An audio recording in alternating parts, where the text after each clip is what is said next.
Welcome to this week's episode of Insider. I'm Maayan Hoffman, executive editor at ILTV, and I'll be your host. Israel is reportedly closer than ever to a hostage-for-ceasefire deal. But what will such a deal mean? Could it leave Hamas in power, undermining Israel's goal of destroying the terror group? Defense Minister Israel Katz says he's optimistic, yet voices like MK Itamar Ben-Gvir warn of 10,000 future rapes. Is this valid or reckless rhetoric? We'll also explore Netanyahu's motivations. Is he truly committed to freeing the hostages or responding to political pressure? What role is Trump playing behind the scenes? And with the Palestinian Authority and Gaza's future in question, we'll ask what comes next for Israel, Hamas, and the region. To help answer these questions, I have two expert analysts. Please welcome Ariel Kahana, diplomatic and American commentator for Israel Hayom, and Dr. Adi Schwartz, a fellow at the Misgav Institute and a postdoctoral fellow at the Ben-Gurion Institute. Welcome to both of you. Hello, Maayan. Good to be with you. Hello, Adi. Thanks for having me. Yeah, so let's get started. So Defense Minister Israel Katz, as we said, has told lawmakers this week that Israel is closer than ever to closing a deal with Hamas to free the hostages in Gaza. The statement does align with Arab media reports that are expressing very strong optimism about an agreement being reached, even in the coming weeks. Dr. Schwartz, can you start? Do you believe Katz's claim? Why would Israel be closer now than ever before to a deal? So that's actually a good question, and I'm a bit conflicted because on the one hand, we have heard these kinds of optimism both from the Americans and from the mediators from Qatar and from Egypt and from people in Israel in the last 14 months. We have heard that once and again and again. So I don't know, we'll have to wait and see. But on the other hand, I think a few things did change. Of course, what happened in Syria and Lebanon, the fact that Israel reached a ceasefire that for now seems to hold, what happened in Syria, the collapse of the Assad regime, of course the Trump administration and his quotes that they should free the hostages before the inauguration. So that is the way, or that is the reason for optimism. But I think we should wait and see if it's real or it's, again, just speculations by different actors. Now, Katz also suggested that the current deal would have the backing of most coalition members, but as we know, not everyone in the government supports a hostage deal. In a now viral exchange, a former hostage recounted her sexual abuse in Gaza to MK Itamar Ben-Gvir, who then responded that a deal would cause 10,000 future rapes. Ariel, is Ben-Gvir's position valid or a dangerous oversimplification of the situation? So, Maayan, well, I mean, Ben-Gvir, as you said, will for sure vote against the deal. But Minister Katz is 100% right. There will be a vast majority, except of Ben-Gvir. I would not be surprised even if Tzionut Hadatit, if Smotrich party ministers, I think they have 3, will vote for the deal. And I can tell you on top of that, Maayan, that I am much more optimistic, or I can tell you and our viewers that while you and I the 3 of us are talking, the chances for a deal are very, very, very high. And I'm telling you that as someone that all along the last year said, no, there is no deal. Now we are in a completely different phase. First of all, it's Israel, who is a little bit more flexible than what it used to be. But much more than that, it's Hamas, who is actually, I will quote, one colleague, an Arab colleague, a journalist, Arab colleague, who told me just yesterday that actually Hamas is anxious to have a deal. And that's why you have international agencies like Reuters and others saying that they gave up a few of their positions, including Israeli withdrawal from Gaza Strip and others. So it's not finalized yet. But I guess not in weeks, but in days, we will see a hostages deal. It will include probably all at least formally, it will include probably all the hostages, the alive and those who are unfortunately are dead. But it should bring this strategy, I hope, to at least the beginning of the end. And just out of curiosity, again, going back to Ben-Gvir's comments, he talks about 10,000 rapes. I mean, is that really putting us, though, at risk? Do you agree that we should sign this hostage deal, or has Ben-Gvir got some validity to what he's saying? There's no question, Marianne, that releasing of hundreds of thousands of terrorists it will put Israel in risk. That's what happened in previous deals, including the Shalit deal, that it took maybe 12 years, but at the end brought October 7th in one way or another, because many of those who were leading October 7th were actually released by Israel in the Shalit deal. So there is no doubt whatsoever that every terrorist that will be released from Israeli jail will or might go back to terror, try to rebuild Hamas, try to make terror attacks, and so on. And therefore, Israel will have to learn the lesson and be much more careful than what it was before the war. And I guess, and I can quote an Israeli official who told me, every one of them who will go back to terror, even for a second, he will be immediately eliminated. So we are, from Israeli prospect, we are in a different phase if they will go back to terror. But the risk is over there. All in all, you're going to have hundreds of terrorists going back to Hamas, going back to terror. So no doubt it is a risk. But again, it will not block the deal. There will be a majority for a deal in Israel.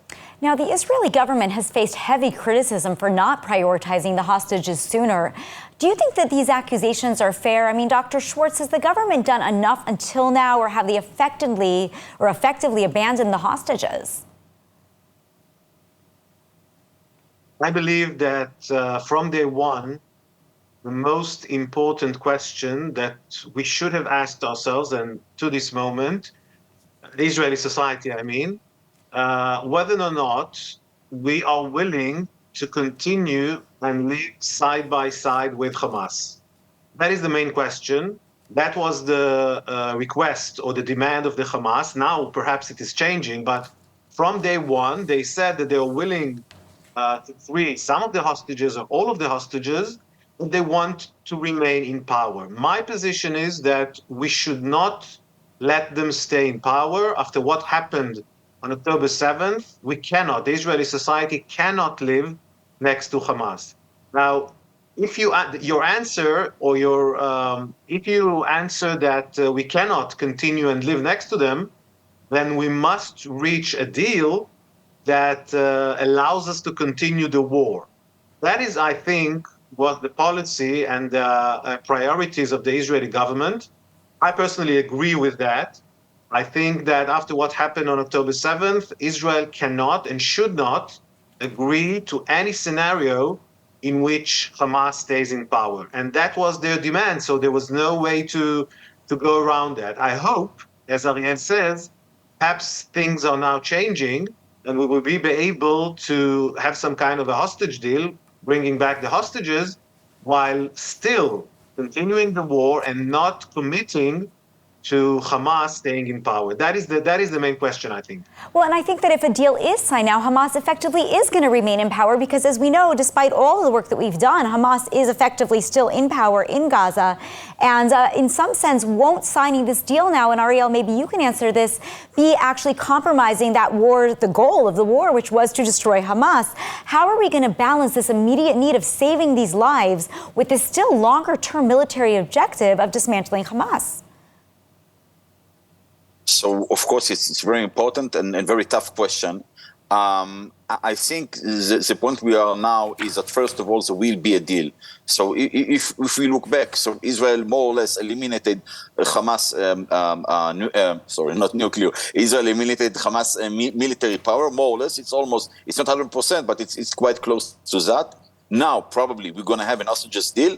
And then you have the third goal, which, as Adi said, was to eliminate Hamas civilian power in Gaza. Now this part is much more complicated, because if you throw down Hamas, then you must have somebody else. And so who is it going to be? Israel doesn't want to rule Gaza, and actually nobody else wants to rule Gaza, as far as I know, especially while Hamas is a little bit, even a little bit still there. Because let's say a Saudi soldier or I don't know, American soldier or French soldier are coming to Gaza, the moment they come, Hamas will shoot them. So you have here some loop is that until now nobody solved, and I don't know how it's going to be solved. But in the end of the day, at some point and in some way, as it is said, Israel, and I think it's in Israeli consensus, Israel will have to have somebody else ruling Hamas. Somebody else ruling Gaza, which is not Hamas. And again, I can't tell you exactly how it's gonna operate. I do know in the coming days there's going to be some kind of experiment, giving some American company to try to be the one who is sending the food to the population in Gaza instead of Hamas, instead of UNRWA. I don't know if it's going to succeed, but Israel is making some efforts, looking for, let's say, creative ways how to find a way to slow down Hamas from ruling also the civilian part of the Gaza Strip. Well, and the Palestinian Authority has actually been making some moves to reassert control over the northern West Bank, including, some operations in recent days, even against the terror groups in Jenin. Dr. Schwartz, is it possible that the PA plausibly could govern Gaza at this stage? Isn't the PA kind of unpopular? Wouldn't Gaza, they overthrew them many years ago, right, in 2007? But would that be feasible in any way? It seems to me that the PA is trying to push its way in there. So I think there are 2 points to bear in mind here. One is that perhaps the PA says it wants to control the Gaza Strip, but I'm very doubtful about their abilities and capabilities. Even inside Judea and Samaria, beyond Ramallah, where the PA headquarters are, we know that it is very difficult for the PA to rule anywhere in Jenin, in Nablus, of course in Hebron. So the control of the PA over the Palestinians in Judea and Samaria is very limited. They're very unpopular.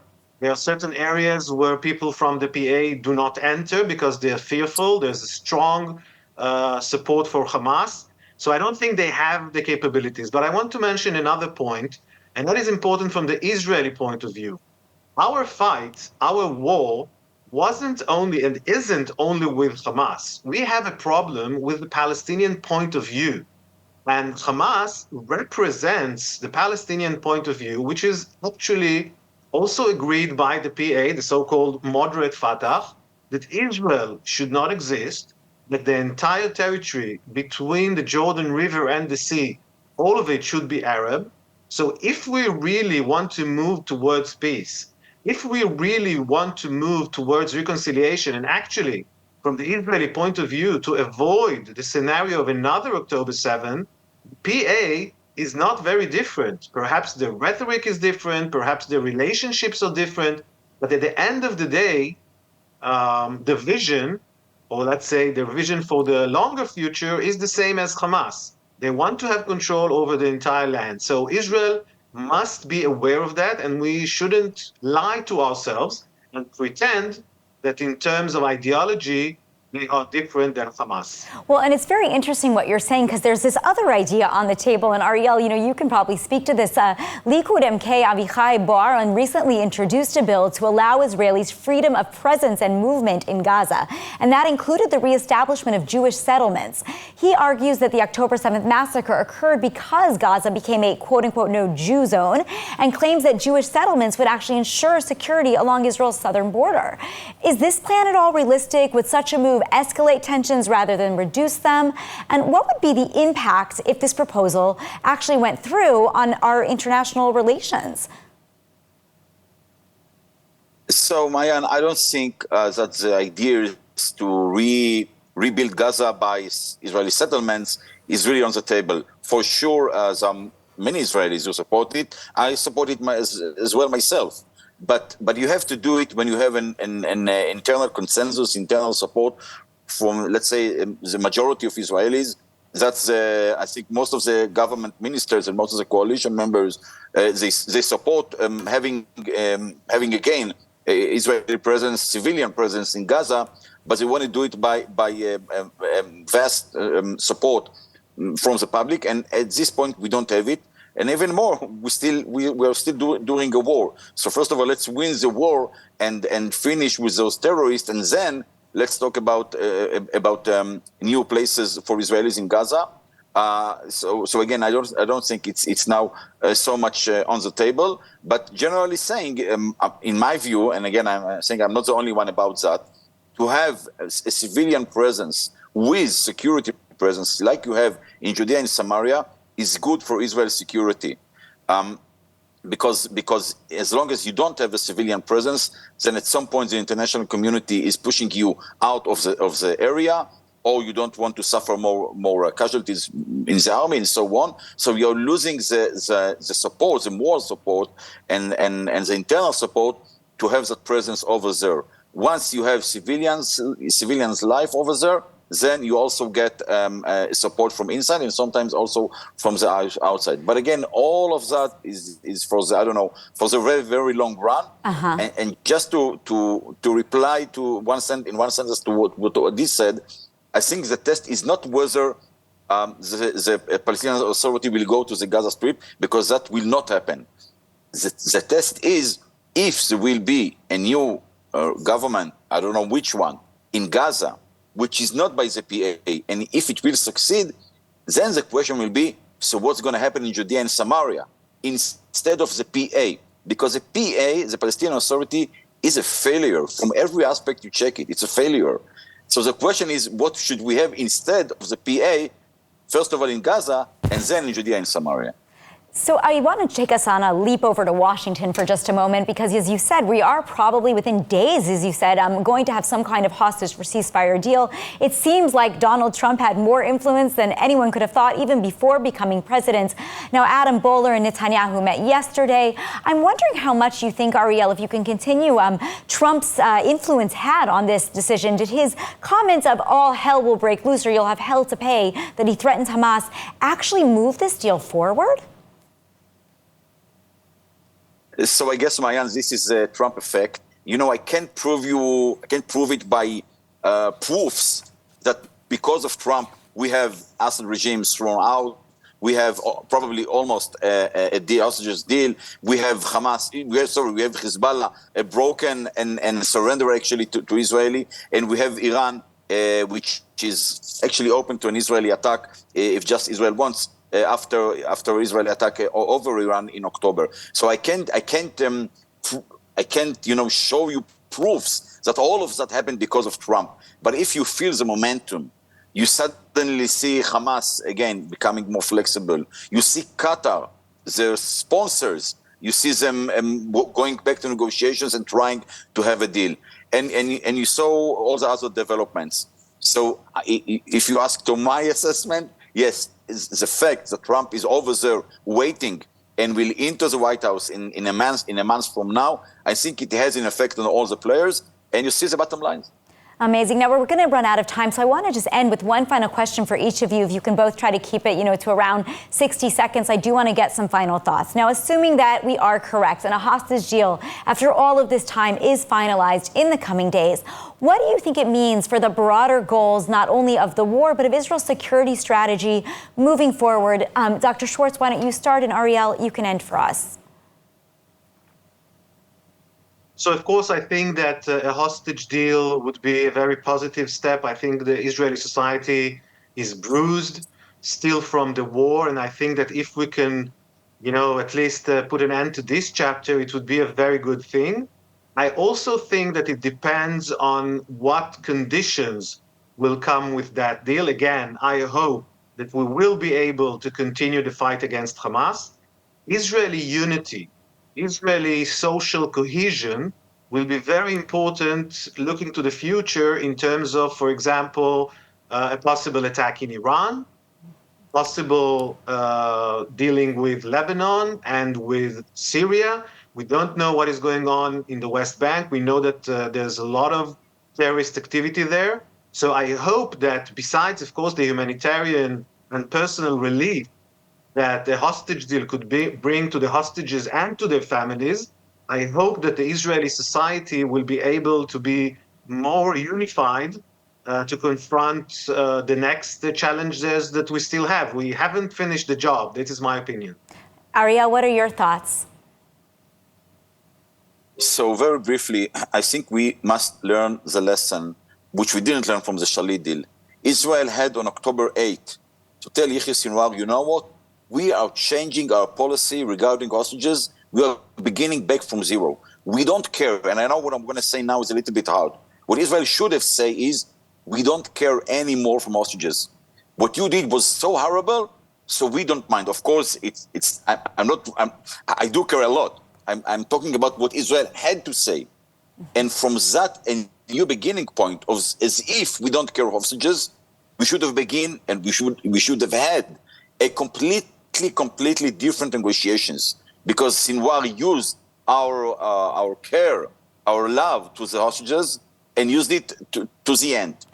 Israel has to learn the lesson. Israel has to adopt the Shamgar Committee recommendations, and from now on, go back to the policies that we had in the 70s, and that is no negotiations with terror, especially if they kidnapped our hostages. But let's hope it will never happen again. And amen to that. And unfortunately, that is all the time that we have this evening. I really want to thank both of our guests for their analysis.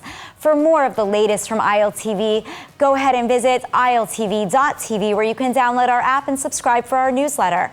Thank you for watching Insider. Have a safe and pleasant evening.